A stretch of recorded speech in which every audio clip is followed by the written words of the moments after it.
When I first started working for myself, I wanted the independence that comes with that. And then I realized that some business models are better than others. And so I tried a few times to crack a software product. It felt like I finally got it. When our SaaS was getting feedback, we were getting good prospects coming in, we were running into tricky problems. It felt like I was finally solving a problem that people actually wanted solved. I joined TinySeed to help pursue that. And here I am a year later. OutboundSync's at $500,000 in annual recurring revenue.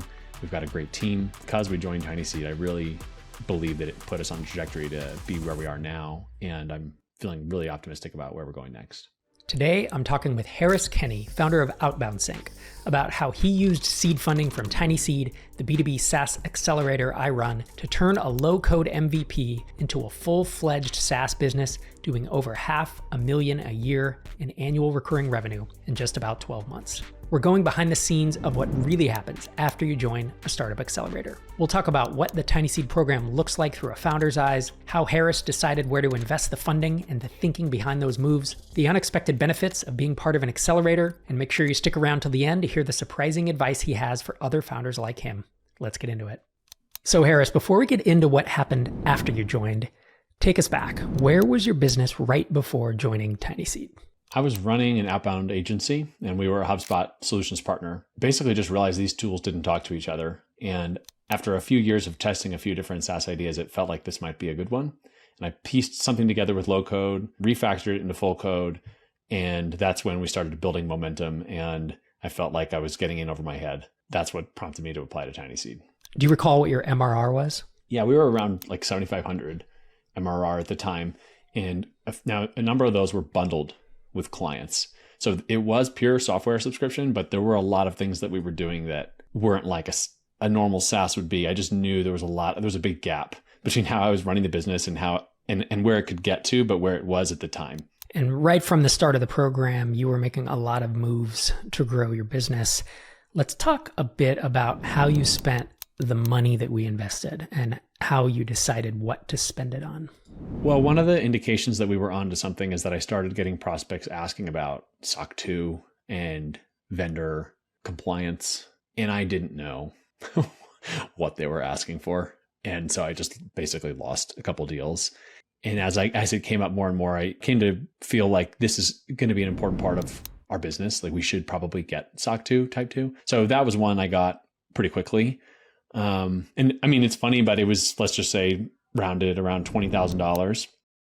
And we closed a $20,000 enterprise deal, like literally within a month of getting it.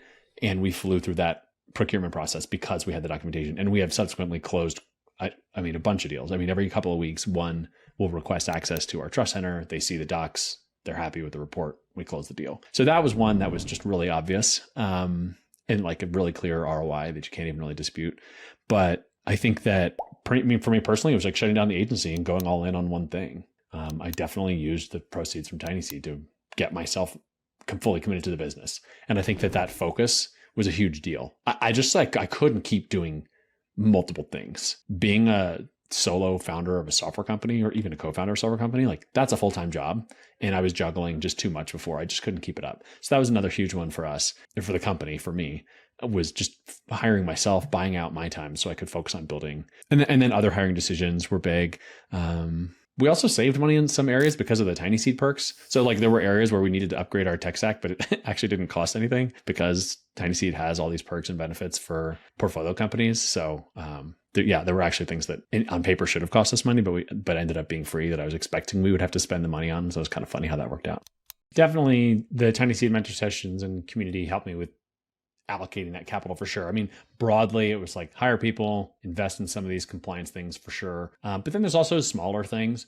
I think what's tricky about being a bootstrap founder is that there's actually not a lot of great advice for you out there. I mean, sure, there's MicroConf and there are some different places online where you can find some things, but just in general, most of the advice is indie hackers, where, they're just trying to like piece together a bunch of apps or build things that are like $5 a month, or you've got these venture-backed companies that have raised a ton of money. So there is this weird gap of knowledge, but unless you're listening to Startups, the Rest of Us and MicroConf, like you're just not going to get a lot of it. And as great as those things are, and I consume them both religiously, like sometimes it's helpful to just talk to a panel of a couple hundred people who are doing it and just get like a bunch of other ideas, because just people are going through it right now and they're in that same company size. So definitely the community helped me with spending money, but I would say more so spending time of like, dude, don't worry about that. Yeah. Or yeah, you should be focused on that. What are you doing with pricing there? That's weird. The way you just said you're doing pricing, you should think about that. So I think that was maybe more of the, like, even more valuable was just like attention and time and, think about this or don't think about this. You joined our spring 2024 cohort. And from a founder's perspective, what did the first few weeks of the program look like?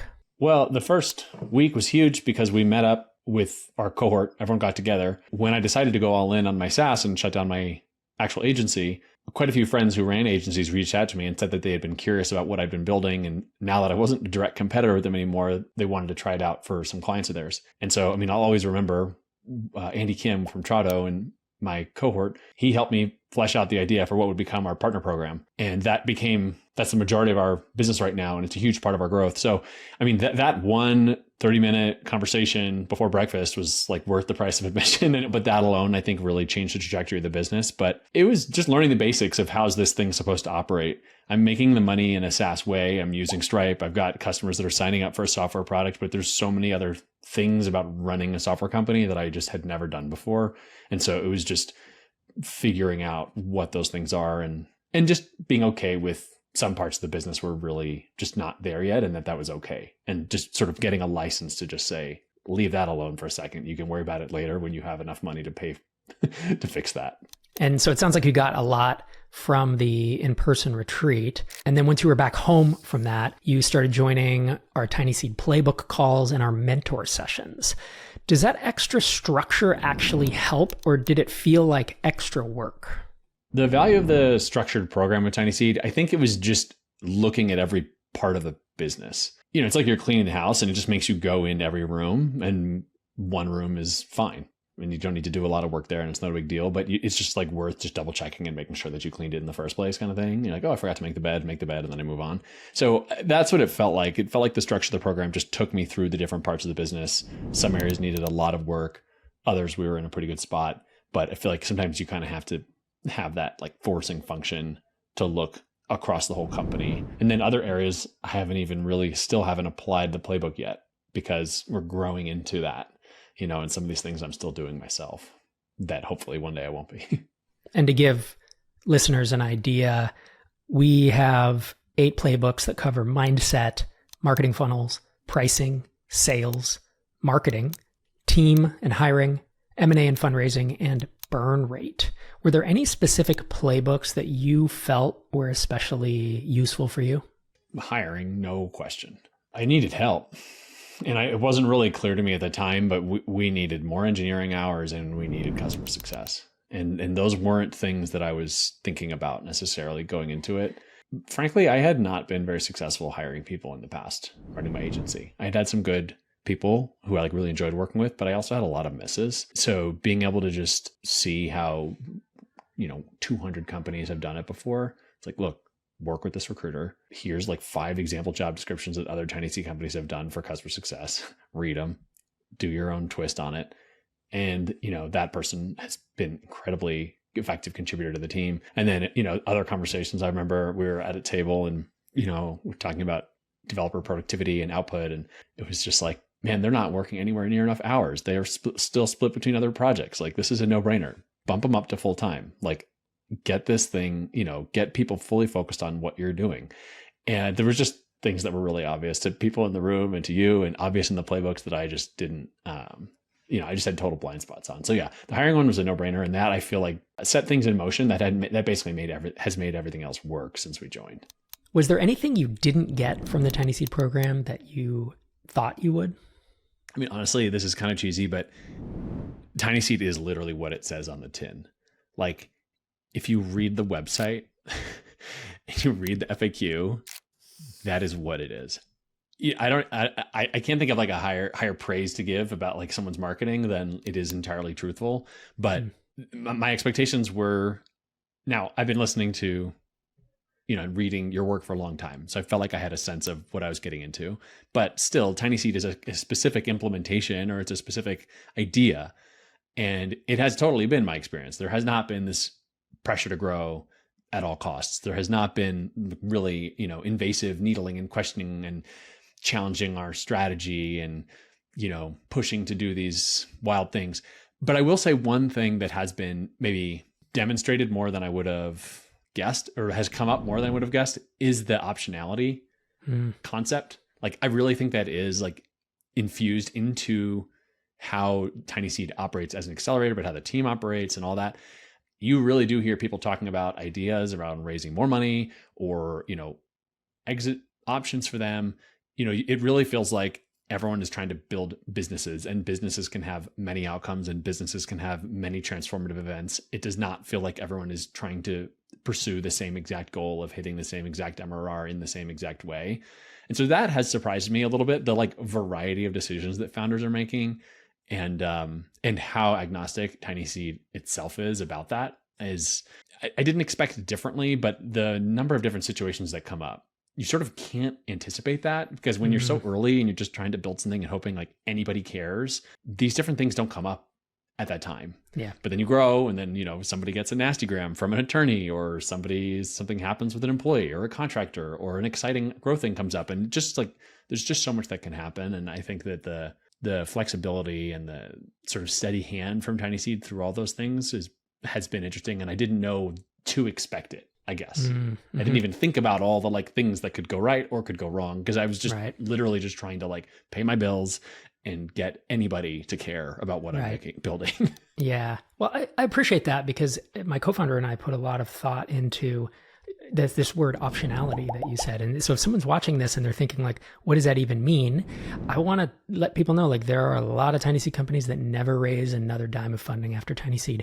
There are a bunch of TinySeed companies that raise 100 to 500,000 from angels and from our syndicate and from other places. And then we have TinySeed companies raising Series A's that have raised 6, 10, 13 million dollars, right? So that's what optionality is, right? Once you take a venture, you leave some options on the table.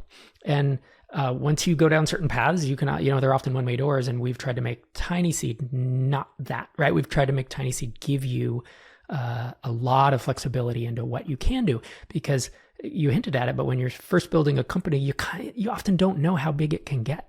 You may think it's a bootstrapped business, and then you may suddenly realize, oh my gosh, we hit 2 million ARR in 18 months. Didn't think that was going to happen.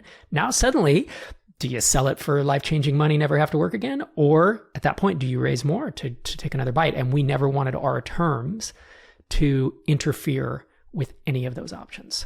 I mean, one thing I'll say too is like perception matters. So like when I told our customers and our partners that we were joining, people were like, cool, that's awesome. But I've seen other companies in our space do like other financing things, really aggressive financing things. And I've like seen people in different group chats, things like that, be like, oh gosh, here we go. What's this going to do? Know how it plays out. Going to raise prices. Yeah. So I feel like, it's just enough funding to open up doors or extend runway, but it also doesn't have like negative ramifications externally to the company. It's like, oh, that's like a really modest amount of money and it looks like you're going to get some great advice. And, oh, I actually recognize a few of those companies they've invested in. Cool. Like, so there was really no harm from that perspective, where I have seen companies make financing decisions that there is harm. There is like brand reputational like concern. People say, okay. Well, like I'm where's that going to leave me? Am I the right customer for them anymore? So anyway, that's like a really not nuanced, subtle thing, but like I really care about what we're building, and actually really love our customers and consider them friends, personal friends. And so I do think those little things on the margin matter. And I do think that TinySeed is beneficial in that way, which, if someone's thinking about this and they're really on the fence, that would be maybe something to think about. In a minute, we'll get to the advice Harris wishes he would have heard before he applied to TinySeed. But first, I wanted to let you know that applications for TinySeed are now open. If you're an ambitious early-stage founder with B2B SaaS doing at least $1,000 in MRR, you should consider applying to TinySeed. As you've hopefully heard in this interview with Harris, you'll get the right amount of funding, join an incredible network of like-minded founders like Harris, and get access to world-class mentors to help you grow your SaaS into a life-changing business. To get all the details, head to tinyseed.com/apply. Applications are open until September 9th of 2025. But if you're watching this video after then, sign up for our email list to get notified when applications open next time. All right, let's get to the advice Harris has for other founders. Do you have any advice that you'd give someone who's applying now that maybe you wished you'd heard back then? Something that I read from TinySeed, documents, things like that, but I probably didn't take seriously enough was the encouragement to just apply. If you're not sure, if you're on the fence, it's not going to be held against you. If you think you're building the kind of business TinySeed might be interested in, you should apply.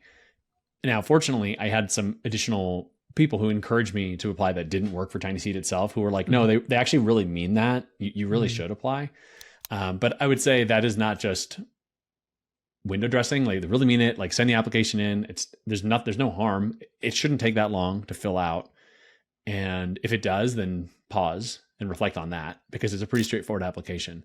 And yeah, I would say I benefited. I was lucky that people told me that. I didn't believe it the first time, so I was lucky that extra people told me, and so that I did choose to apply anyway. So maybe I will be that extra person for you. You should apply, and a bunch of people apply multiple times and then get in later. There's no harm from it, basically, and it might only just open doors for you.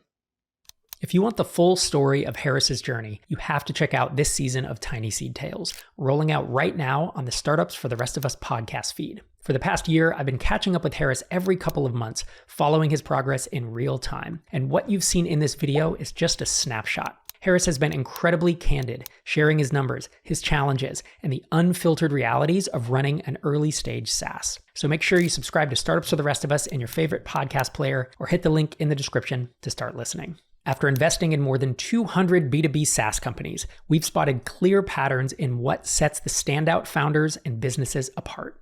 In this next video, I'll walk you through those lessons. And in lesson number 2, you'll hear why Harris wasn't exactly a guaranteed pick for the program. Thanks for watching. We'll see you next time.